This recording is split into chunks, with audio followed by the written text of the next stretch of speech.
Greetings and welcome to another broadcast of I Have a Testimony. I'm your host, Brother Willie Muhammad. God came to us to seek and to save that which was lost.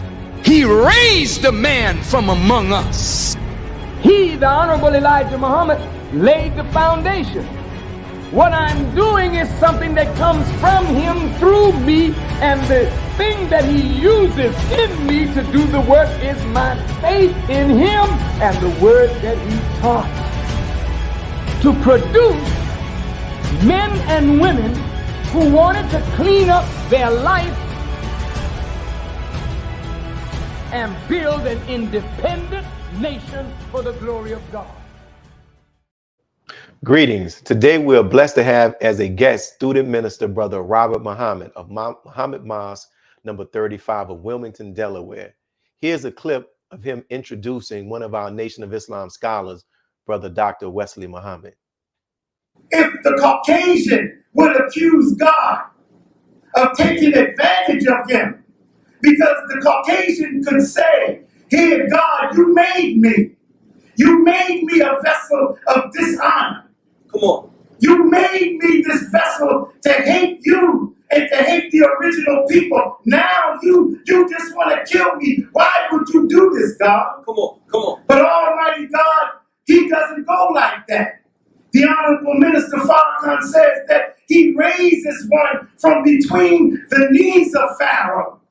And he gives that man the power and the juice to slay Pharaoh. So what we are saying today, that a man that you thought was dead, today is his 120th birth anniversary, and he is alive. Praise be to Allah. Assalamu alaikum, dear brother. Salam, sir. How are you, brother? I'm striving by Allah's grace, man, and we thank you for accepting our invitation to be a guest on the show. Thank you for having us. And salute to your wife for advocating as well, my brother. Oh, it's yes, always sir. good to have that help me. So we'll get right to it. I'd like to jump right into the actual interview. So I would like to begin this interview by asking you to share your journey to Islam as taught by the Most Honorable Elijah Muhammad. You know, how did you first learn about these marvelous teachings? Yes, sir, brother. I had come home from college. I had went to Bowling Green State University, and I'd come home to Atlantic City, and I needed a job.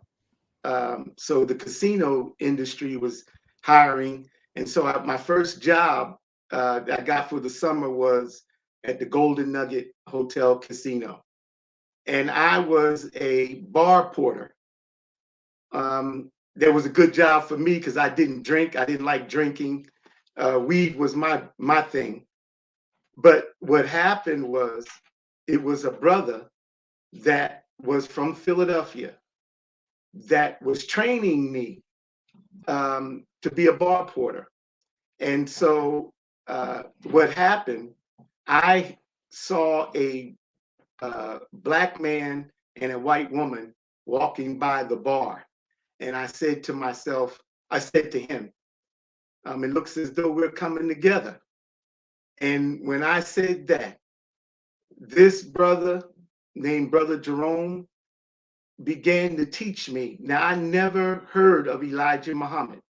I never heard of Minister Farrakhan because my father was in the Air Force and we traveled the world.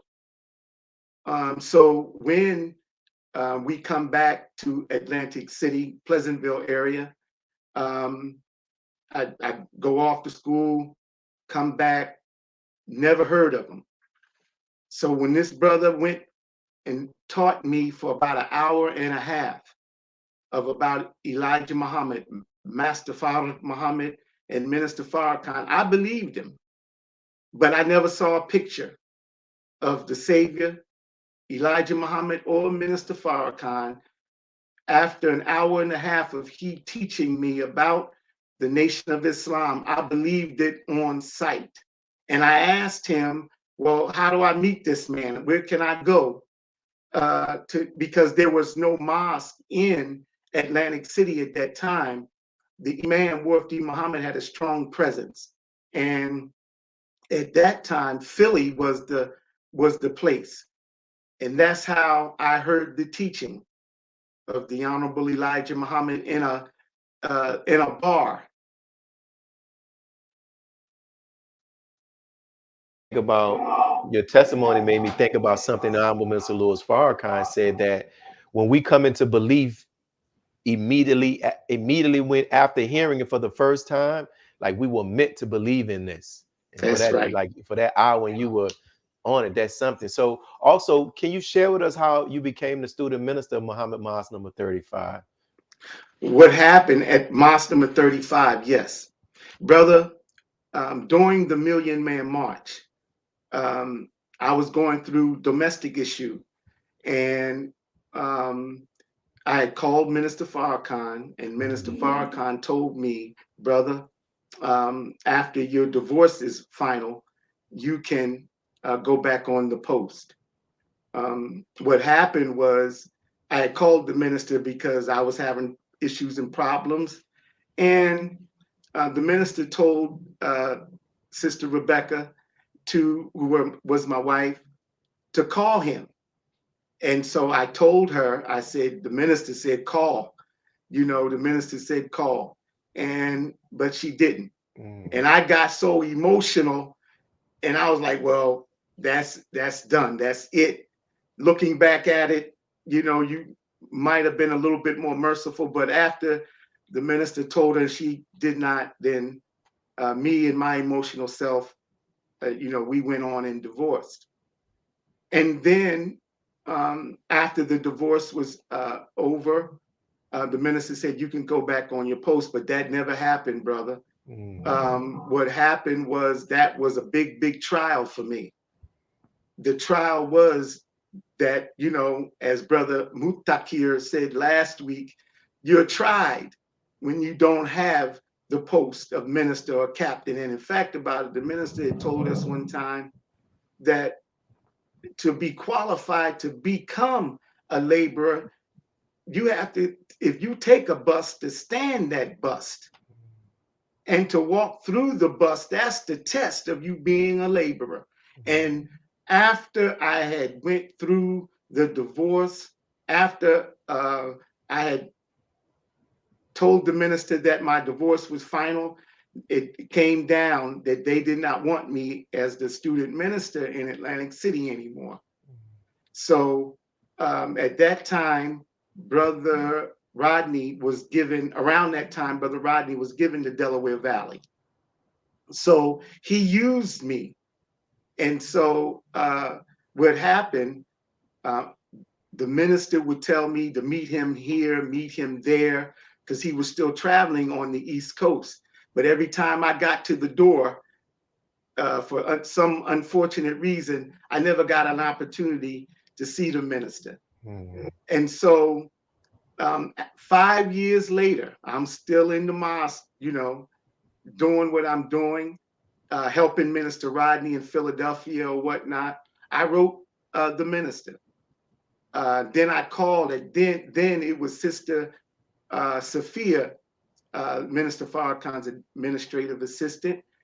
I called to see whether or not she got my letter. She said, brother, I'm on my way to Phoenix and I'm going to give Minister Farrakhan the letter. And so I was just letting the minister know what I was doing. That was on a Wednesday. On a Friday night in study group in Philadelphia, Brother Rodney called me to his office and asked me, did I want to go to Wilmington, Delaware? I was going in and out because Minister Rodney was servicing Wilmington, Delaware, and all of those that were in the ministry class in the Delaware Valley. Wilmington did not have a student minister, and then we would switch up, and that's how I became the student minister of Wilmington, Delaware. And then it was a picture that I sent to you with me and the minister and Mother Khadija. And it was when we went to Chicago, we met in the gymnasium, Brother Willie, and the minister had went into details about his life or whatnot. Yes, sir. After it was 5 years after of trials and tribulations, 5 years, and the minister that was taken in the vestibule of the Salam restaurant.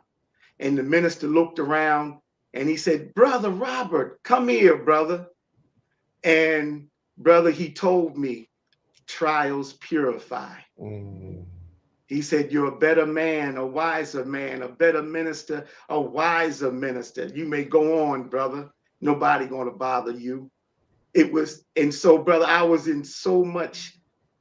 so joyful, but in tears because of what I had went through to get back by Allah's grace as a student in the ministry class. Wow, beautiful, man. And we're coming up about 4 more minutes before our break, and I'll ask you this question, but thank you for sharing that, my brother. You know, what are some of the lessons that you have learned from your years as a laborer, you know, that you can share as a laborer in the ministry that you can share with others who are in the ministry? Patience. Be patient with yourself and your self-development into that which the minister is guiding us. As you know, when we're young in the nation, brother, we put on the judge lenses. You know, we begin to judge everything because, hey, our eyes just begin to come straight, and then we get this teaching, and then we begin to judge everybody and everything. Our mom, our dad, our sister, our brother, this believer, that believer. And then I found out while I was not on the post of the minister, it gave me an opportunity to reflect. It gave me an opportunity to look at self deeply and to study, not just study out of a book, but just study people, you know, study me and what affects me, what doesn't affect me. And so I would say just be patient. Patience. Beautiful. And we'll try to squeeze this in this last 3 minutes. So some years ago, you were blessed to host a very historic meeting in your city with Mother Tanetta Muhammad. And that lecture and question and answer session has become very popular, you know, amongst believers. How was it to host Mother, and what are some of the things that you learned from her? Oh, brother. Man, mom is, such a beautiful being. You know, what happened, brother, I never forget this. We tried to get her on her birthday. And so it was in May, I think it was 7th, around May 7th, that we got her. Well, anyway, those 2 CDs is the biggest seller of Mother Tanetta. A brother came to me and said those 2 tapes are requested more than any of her other tapes. She told me, she said, brother, she wanted to drop what she dropped in Wilmington because Wilmington, Delaware reminded her of Jesus. Because to the south of Wilmington is Baltimore and Washington. To the north of Wilmington, it is Philadelphia and New York. So everyone likes to go around Wilmington, over Wilmington and by Wilmington, but baby Jesus is here in Wilmington. And she says, so this is where I'm going to drop these messages. And so in the question and answer, it was 17 questions that we gave mom. 17. It's very significant, she said. And then that Sunday, she spoke on the originator, and then we went upstairs and she talked to us about the intimate details about the Honorable Elijah Muhammad escaping the death plot. And you can find those in her writings in the Final Call newspaper when of her testimony. Very beautiful, intimate details. And she said, as it was with the Honorable Elijah Muhammad, with the doctors, so shall it be with the ministers. It's the doctors. So those are some of the things. Yeah. Yeah, and that's you just confirmed just what I was feeling too, because a lot of people really love that question and answer, and that lecture. So to hear that is one of her greatest selling, talks, I'm not surprised at all, man. We thank you for sharing that. And we're coming up on our first break, brothers and sisters. So if you are here, for those who are watching, we're here with our brother Robert Muhammad. Make sure you hit the like button, make sure you hit the share button, and we'll be back to hear more of this dynamic testimony with our brother Robert Muhammad from the city of Wilmington, Delaware. Be a part of the force that powers truth in journalism. Your support helps us to highlight solutions for a brighter tomorrow. Go to nnvnews.com/donate.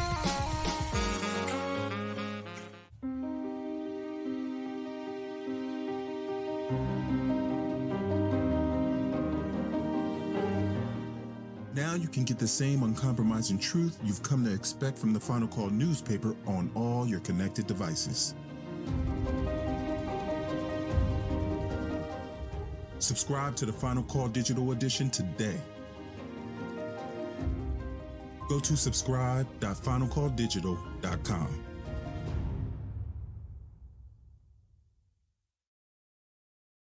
The hashtag #BankBlack social media campaign made strides not only in revolutionizing how we bank, but also how we think. The movement inspired thousands of African Americans across the country to transfer or deposit millions of dollars into Black-owned banks. These are banks that will invest in urban communities, employ African Americans, support Black businesses, and inspire Black home ownership. This is a very proud moment for our culture as we are taking small, but significant, steps towards building Black power through Black wealth. Please share your thoughts with us in the comment section below. Follow us on social media at NNV News, and please subscribe to our YouTube channel at National Network View. I am Anissa Muhammad with nnvnews.com.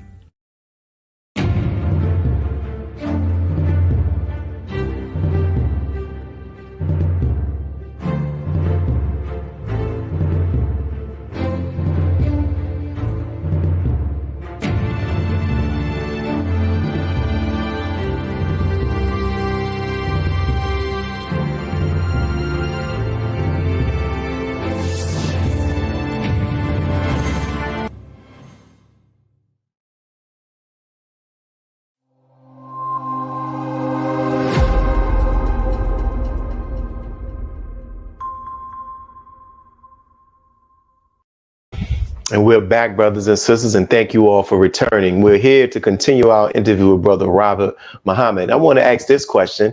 I was told that the first time you met the Honorable Minister Louis Farrakhan was during this Spinks and Mike Tyson fight in Atlantic City. Can you share with us that experience? Yes, sir. At that time, we were trying to get Minister Farrakhan to Atlantic City. And Brother Jamil had told me the minister was traveling and you should try to get him to Atlantic City. So during that June 18th was the fight. And starting the end of May, the beginning of June, we started asking the minister to come. We put it out there in the city and it was controversy. So June 18th, Brother Sharif, he wasn't the supreme captain then. I got a call. He said, the packages will be here. I want you to meet me at such and such and so and so.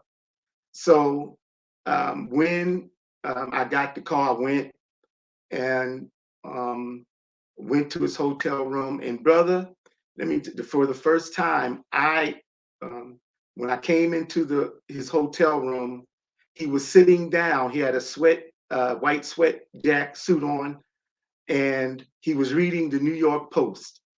And so I come around, he never acknowledged me. He kept his head down. And then I got in front of him. And so he still kept his head down. And then he shook his head and then looked up at me. And then we greeted, and I said, Brother Minister, I love you. And he said, brother, I know you love me. After that experience, I knew that obviously he was reading me. At least I thought so. And so what happened, we sat down, we talked, or whatnot. He said, brother, I'll come to the city. And then he said, okay, well, we get ready to go see this fight.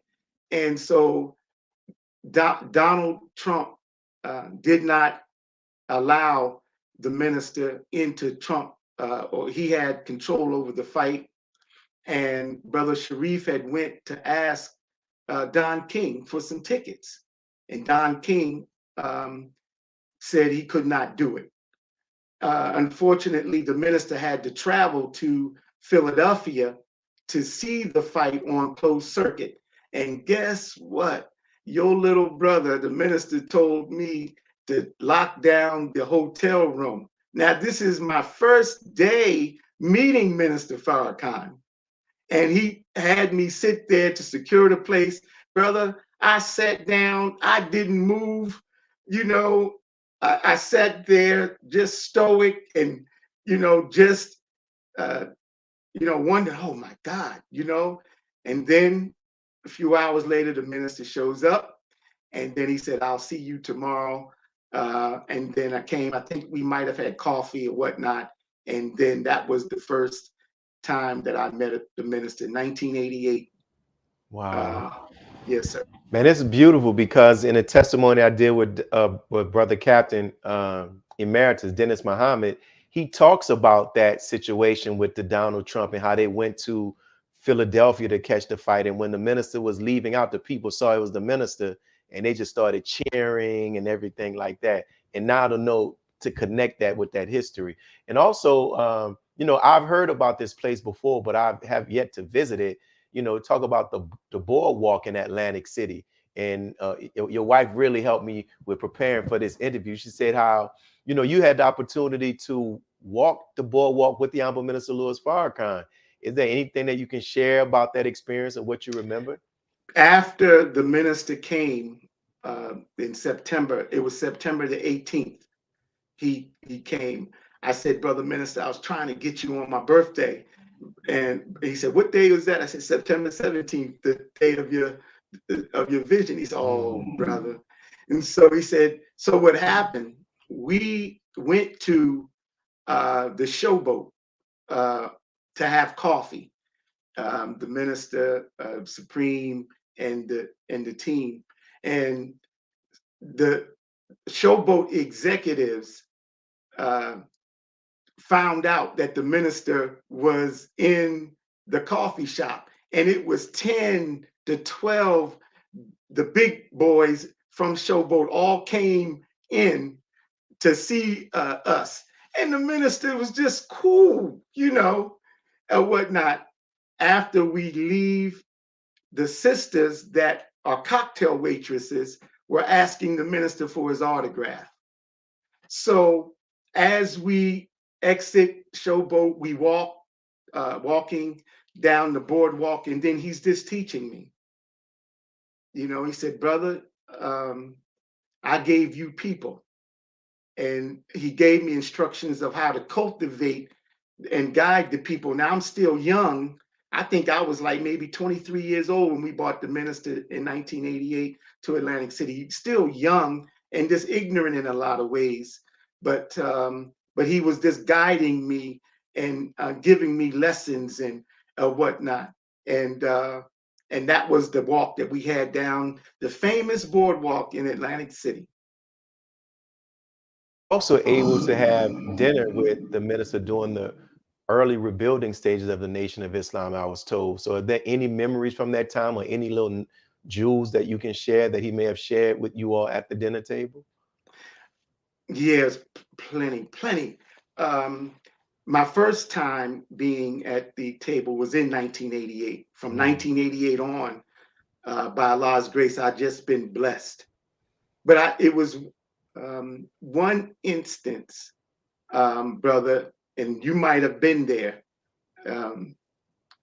Remember that time when the minister said that he didn't know most of the student ministers, and we were at his table, and that he wanted us to stand up and ask, well, who made you minister?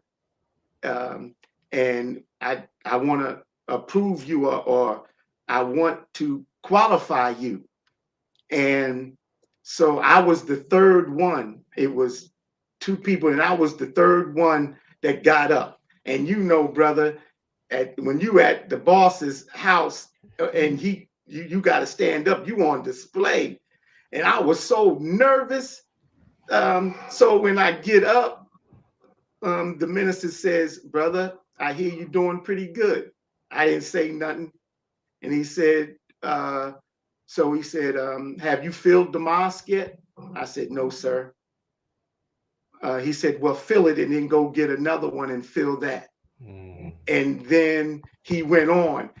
And then he said to the people, he said, this brother knows the teaching. I didn't hear that, but it was student minister from Durham, North Carolina, not the brother that's there now, but the brother that preceded him, Brother David.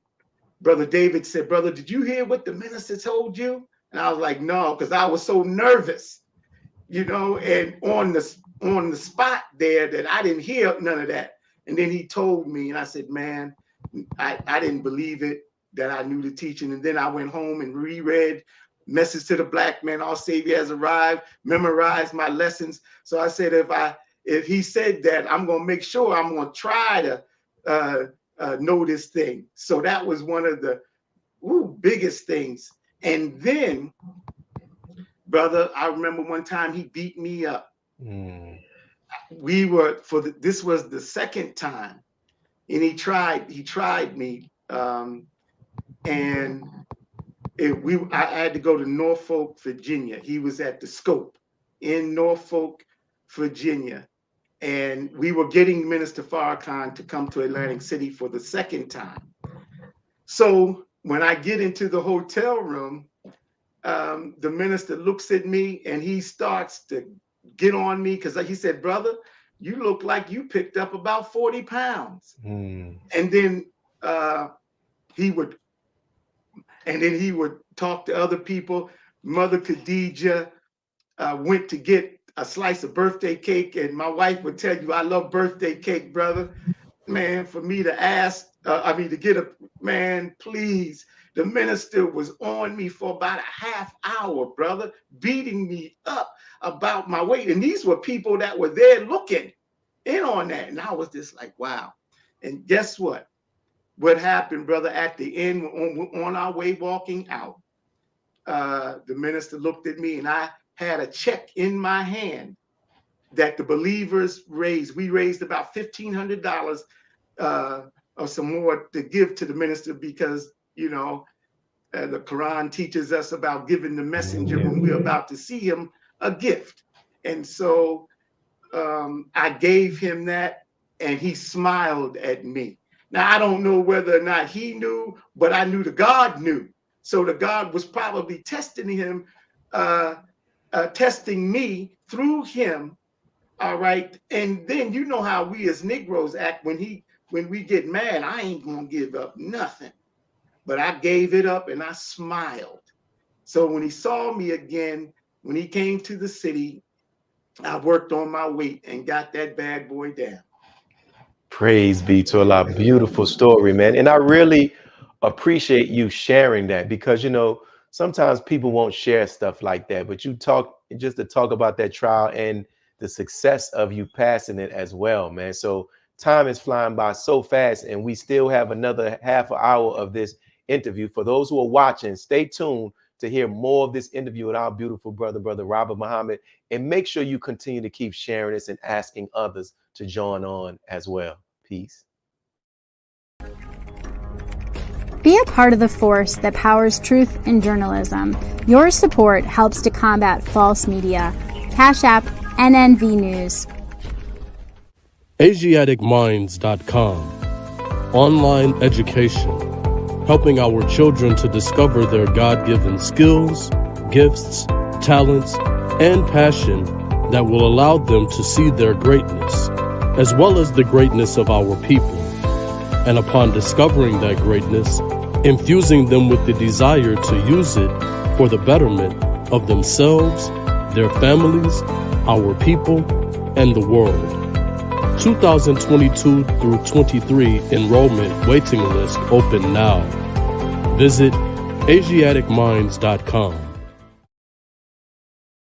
Worldwide, 24 hours a day, 7 days a week. Download the Final Call Radio app and take us everywhere. On your phone, on your computer, on your tablet, on Instagram, Facebook, and Twitter. You can also log on to finalcall.com and click the Listen Live button or finalcallradio.com. Final Call Radio, the official voice of the Honorable Minister Louis Farrakhan and the Nation of Islam. Thank you for tuning in to NNV News. Please share your thoughts with us in the comments section below. Follow us on social media at NNV News, and please subscribe to our YouTube channel, National Network View. This is Clifton Muhammad with NNVnews.com.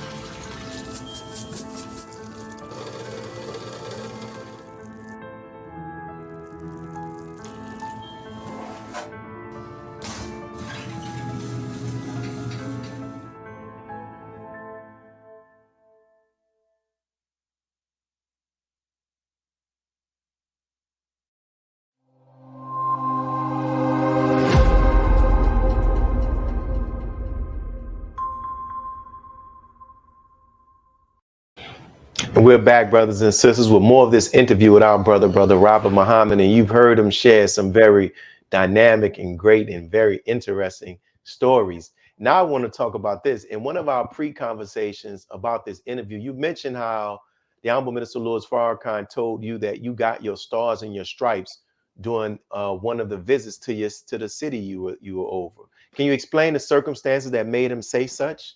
Yes, sir. When after his first visit to Atlantic City, Brother the Wheels showed up. I gave the minister the articles of the Wheels showing up, and the minister said that they were planning something. And this was after he had spoke. And so just a couple of days before he had come, I had gotten a call from a brother.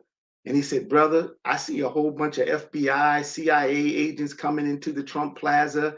And he said, brother, are you going, is it going to be any trouble? I was like, no, sir, brother, it's not going to be any trouble. The day of Minister Farrakhan's visit at the Atlantic City Expressway toll, just before you get into the city, they had the toll booth takers telling the people that were coming to see the minister that it was sold out. Then you had Mordecai Levy, that was a rebel rouser, had a protest on the boardwalk. And so the minister, after all of that, Allah blessed the minister to deliver. After that, he told me that, brother, you sure earned your stars and stripes today, because they were planning something, and that's why the Wheels showed up. After the minister said that, a week or so later, I got a call. His name was Pastor Isaac Cole. They have a street named for him in Atlantic City. He had the biggest church, one of the biggest churches. He is very prominent. He called me to his office, and he told me, he said, brother, you did not know the forces that were arrayed against you. He said, my respect and honor, no, my respect for you is through the roof. 2 weeks later, he died. And as Biggie would always say, it will be a lot of slow singing and flower bringing. And so a lot of people were dying, brother. I was getting reports from the police department that a lot of the sergeants or those that were given the task of manning the Atlantic City Convention Center, they died. And so the words of the minister came back that they were planning something, and Allah God took care of business when his servant got up out of the city. Definitely. Wow, you added more to that, and that definitely I can see why he said with the stars and the stripes. Thank you for sharing that. And in your talks, you also talked about, you mentioned this earlier when I asked you this question. When you say you were on the boardwalk with the Honorable Minister Louis Farrakhan, he was giving you guidance on how to grow people, how to move people. Is there any part of that that you can share with us? Some of the guidance that he gave you, regarding that. Yes. He said, "You love me?" Yes, sir, brother minister. Then follow my example. That was it in short. Follow my example and my That's lead. it. And I do. And Mm. so Allah blessed us to be successful by me doing that. And so Allah blessed us to come to my status there. And then when I came to Wilmington, Delaware, it frightened me so much that we grew so fast. So when I got to Wilmington, we only had about 8 believers. And within a year and a half, we had become a mosque. We got our number back. But the prescription of that was he telling me to feed my sheep and follow his example. That was the short of it. And that's all I needed.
Oh, like, can you hear me?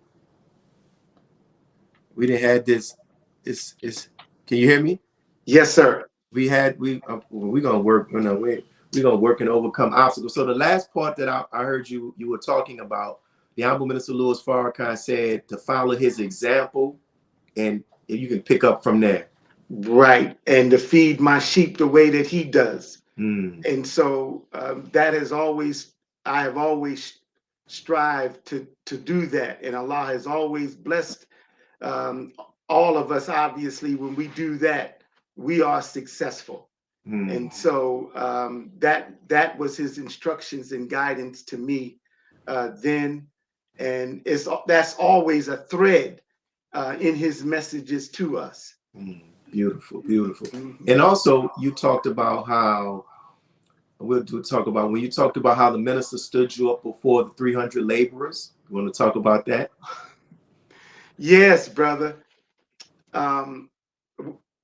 We had just the Atlantic City first one that was done and over with. we were raising money for the Mosque Mariam. And so we had a meeting in New York City, and all of the laborers had to be in New York. And so what happened was the minister relieved those that did not pay the pledge. And he said, it wasn't about the money, it was about principle. And so he said all of those that did not complete stand. And both of my captains at that time, Brother Dean and Sister Doris, they did not complete their pledge. So the minister stood me up in front of the 300 laborers, and he said, "Brother, that's not good leadership." And he was dealing on me, and I sat there like a little puppy dog, boy. Didn't give, just sat there, yes, sir, yes, sir. And he was looking at me. Now, mind you, 3 weeks later, Allah had blessed us to put a dent in Atlantic City. And so now he's whipping me in front of the laborers, and he's looking, seeing how I'm taking it. And then he comes back and he said, "Oh, brother, here's my brother. He gave me such and so amount of this, and he brought me to Atlantic City, and then he praised me." But I believe that he wanted to see how I would act in front of the laborers after Allah had blessed us to do what we did in Atlantic City. Then he looked at me and he was on me, but then he praised me. And I said, "Wow, you just don't know, brothers, minister, the test after you and the trials after you go through, you be like, wow, oh boy, that was a doozy right there, So that's what happened. When you go back and you look at all of those trials, what are the lessons that you take away? How has it prepared you for your ministry and just your overall life? Oh, brother, man. Today, my little talk was dealing with the first sentence of the instructions given to the laborers, and I said, copy the answers of lessons of Minister Farrakhan. And so the answers to the problems is the lessons that he has given us throughout his life. And if we follow those answers that he has given us, like last Sunday, then we would be successful in all of our doings. Because at the end of it, he did say, I know I'm digressing, Brother Minister, but he did say, by him submitting to the Honorable Elijah Muhammad and obeying him and not denying him, look at how the minister, I'm putting this on, he's honored and respected all over the planet. He didn't deny him. And if we don't deny the minister and our little sphere of activity and influence, we would have that same effect. Mentioned the historic lecture that Honorable Minister Louis Farrakhan delivered on last week, which almost 5 hours he was talking. What are some of your takeaways? Wow. That here's a man, what I thought of was the statement that the Honorable Elijah Muhammad made, brother, you will reach the pinnacle of success in this world's life. And I asked myself, I wonder what does that mean? But it was a scripture that came to me, and it says that with Jesus, I have overcome the world. And look at how the God and his Mahdi is blessing the minister to reach the pinnacle of success in this world's life and overcoming the enemy of God, without compromising the words and the way of the most honorable Elijah Muhammad. What an example. What answers that he gave us to our problems last week. And you know what? I looked at the study guide, the study material, self-improvement. Brother Jabril says it follows the pattern of creation. Mm.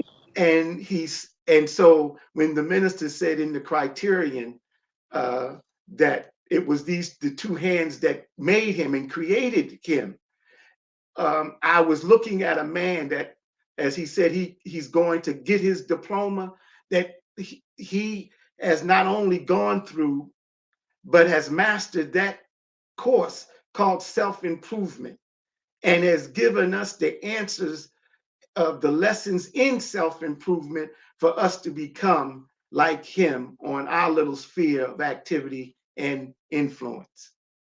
That's what I got out of it. Those were my thoughts. Beautifully said, brother. Beautifully said. We're glad that you shared that. So we're going to pause for our next break, and we have this last remaining 15 minutes. I'm enjoying this interview and all that you're sharing, and I appreciate your transparency. And we'll be right back with more of this interview with our brother Robert Muhammad. Be a part of the force that powers truth in journalism. Your support helps us to highlight solutions for a brighter tomorrow.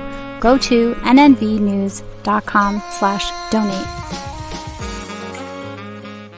Individually, we are poor when you compare us with white society in America. We are poor. Collectively, we are richer than all the nations in the world, with the exception of 9. That's power right there, if we know how to prove it. We began the process of building a greater economic base, and at the same time, we are putting pressure where it really hurts. We don't have to argue with anybody. We just need to go around to these stores and to these massive industries in our country.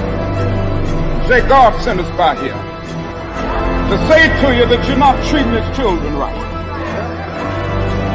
We come by here to ask you to make the first item on your agenda fair treatment where God's children are concerned. Now, if you are not prepared to do that, we do have an agenda that we must follow. And our agenda calls for withdrawing economic support from you. We mean business now, and we are determined to gain our rightful place in God's world.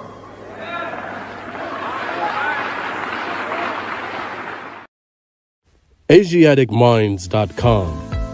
Online education, helping our children to discover their God-given skills, gifts, talents, and passion that will allow them to see their greatness, as well as the greatness of our people. And upon discovering that greatness, infusing them with the desire to use it for the betterment of themselves, their families, our people, and the world. 2022 through 23 enrollment waiting list open now. Visit AsiaticMinds.com. Please share your thoughts with us in the comment section below. Follow us on social media at NNV News, and please subscribe to our YouTube channel at National Network View. I am Willie Muhammad with NNVnews.com.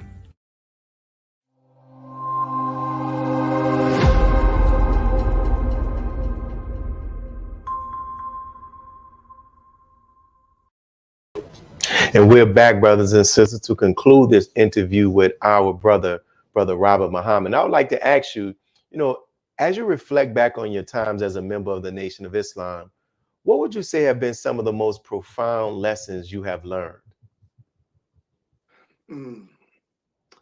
The most profound lessons. Well, of course, obviously the minister is the lesson. And it was one of the things that Brother Mutakir said last week that I want to take up where he left off, was that what the minister, how he desires to bring out of us what is in each and every one of us, from the believer that just came in and from those of us that have been, but really all of humanity. He desires to see the gifts and the talents and the God within them to be brought out and to be made manifest. That was probably one of the greatest lessons that I've learned, how he is just a lover of the human family of the planet Earth. One of the most profound lessons that I learned as growing up in the nation was the different skill sets that you see, of the believers, man, the genius and the love. When we really get to know one another, and when we really get to look at one another, I mean, brother, we are people, man, that I could see what the minister sees a little bit, not like he sees, but just a little bit. And so those were some of the most profound lessons that I have learned. We got a beautiful people. We got a beautiful people. But I will say, brother minister, I grew up around Black people when I became a teenager. I did not grow up because my father was in the Air Force. I didn't grow up until I was a teenager. Wow. And let me ask you this question. How do you did that childhood experience increase the chances of you joining the nation? And how did it affect you in some way? Because some people who would have that experience, they wouldn't be sitting where you are sitting right now. Well, I believe, like you and all of us, most believe that I was born to be with the minister. But my upbringing was, I grew up a lot of my Asian brothers and sisters, because I grew up in Japan. And I grew up around the human family. So it was easier for me, as the minister was, as the scripture says, first go ye not into the way of the Jew, the Gentile, but go to the lost sheep. But then they given a commandment to go eat to all of the world. And so when I saw the minister reaching out to the different communities, I know some they were a little taken back by that, but to me, it was welcoming because of my interaction with the whole human family of the planet. I lived among Caucasian people, Asian people, and our Latino family as well. Beautiful. And so, I went through an experience living among my own people, but when they found out I was a good athlete, they left me alone.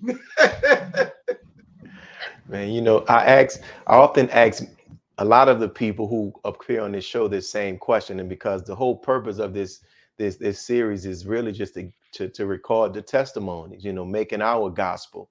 So, I would like to ask you the same. If you had the opportunity to stand before the world and testify to the quality of the Honorable Minister Louis Farrakhan, what quality would you choose to testify about him and why? He is a channel for God, brother, the channel. And it is his love. I was in a situation once, because the mosque here, Allah had blessed us very rapidly, but then we went through a trial, and I didn't know, brother, where to turn. So I had to call the minister because we were behind in our mortgage. And the minister, man, I wrote the letter. I apologized for having his followers in that condition. And the minister, man, gave us the money. No questions asked, and I told him I would not have that. And I would not have to do that again. And so, brother, he gave us, and the reason why we're still where we are in Wilmington, Delaware, mosque number 35, is because Minister Farrakhan. So his love, and he's just the channel of God, brother. And so what he has offered and given you can see there's no guile in him. There's no deceit. And so a man like him, that is pure like him, God can use, and he is using him. And so it is that it is just so profound, man. And you just fall in love with him over and over and over again. And so I would, if I answered your question, I would say that, brother.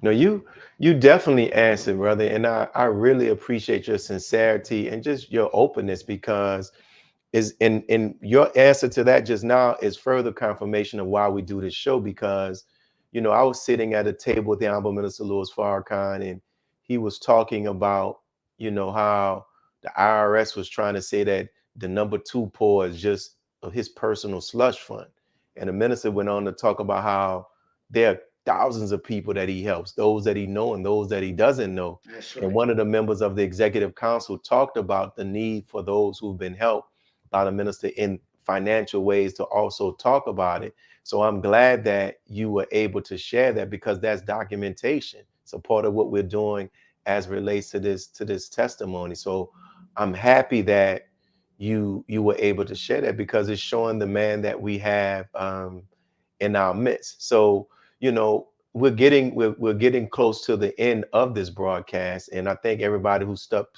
through the technical difficulty. I guess they didn't want that message to come out, what you shared, because that was powerful too, as well, and it showed how Allah responded to those who try to do something to his servant. Was there anything, or is there anything that you wanted to share that you didn't get the opportunity to share? Please feel free to say so now. Yes, brother. I want to first, I would like to thank my wife. As you know, she's from your state. The Big E, not the Big Easy, but Louisiana. And so, but brother, I was on my deathbed. I didn't know I was dying. Yeah, I remember that story. And so one night I was downstairs. I bought my wife a house. So, but before that, we were in a townhouse in the city of Wilmington, and she was upstairs, I was down, and I was dying. A voice came to my wife and said, go get him. He's dying. He's dying. So my wife came, she called me. She said, Louis, because that's my middle name. And she shook me.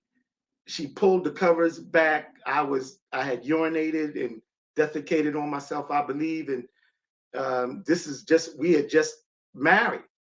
And so she called one of the sisters, I believe it was Sister Linda, the secretary's wife, and said, what should I do? So they rushed me to the hospital, and the doctors asked her that give us the permission to do all that we can do to save his life. And so the minister heard about it. It was Student Captain Anthony, Delaware Valley Student Regional Captain in Philly, told the minister that I was on my deathbed. And the minister said, my minister's dying over stress. And at that time, Brother Mutakir, the brother that was on the minister's E-team in Compton, California, the tall brother, had a heart attack as well. A heart attack. I did suffer a slight heart attack. I was septic, and Allah blessed me to come up out of that. But if it were not for my wife, I would not be here. And so that's Allahu Akbar. Allahu Akbar, man. And we thank our sister.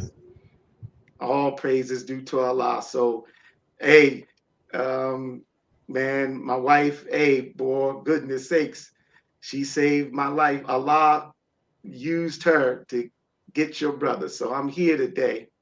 And I came to that Savior's Day 2012, and the minister just looked at me, because he called me while I was in the hospital, but the phones were not working. And so I wrote him. I told him what had happened or whatnot. And so when I came to Save Day to the laborers meeting.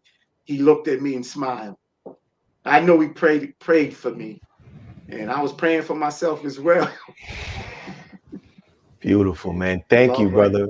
Thank you for sharing that, man. Thank you for sharing that. We thank you for your wife. She's in our prayers, and you know, may Allah continue to bless you and the believers there and your family, and even you personally, man. I really appreciate your openness and all that you shared with us today with this yet another powerful testimony and bearing of witness. Thank you, brother. Keep up the great work, brother minister. Striving to. Thank you, and all praises due to Allah. And for those who are watching, dear brothers and sisters, if you know, very, very beautiful testimony. You see how he just closed out, and that's just to share that, man. Thank you for tuning in. We ask that you continue to share. We see all of you all who are in the comments. We thank you all for your comments. Continue to share this video and tune in, inshallah, on next Sunday for our next installment of I Have a Testimony. Peace. Go home and study. See, many of you don't study your religion. Go ahead. And you think you're going to attain something without study. But if you believe in something, you need to study it so you can become proficient in what you do. Now watch this. God came to us to seek and to save that which was lost. He raised a man from among us. He, the Honorable Elijah Muhammad, laid the foundation. What I'm doing is something that comes from him through me, and the thing that he uses in me to do the work is my faith in him and the word that he taught. To produce men and women who wanted to clean up their life and build an independent nation for the glory of God.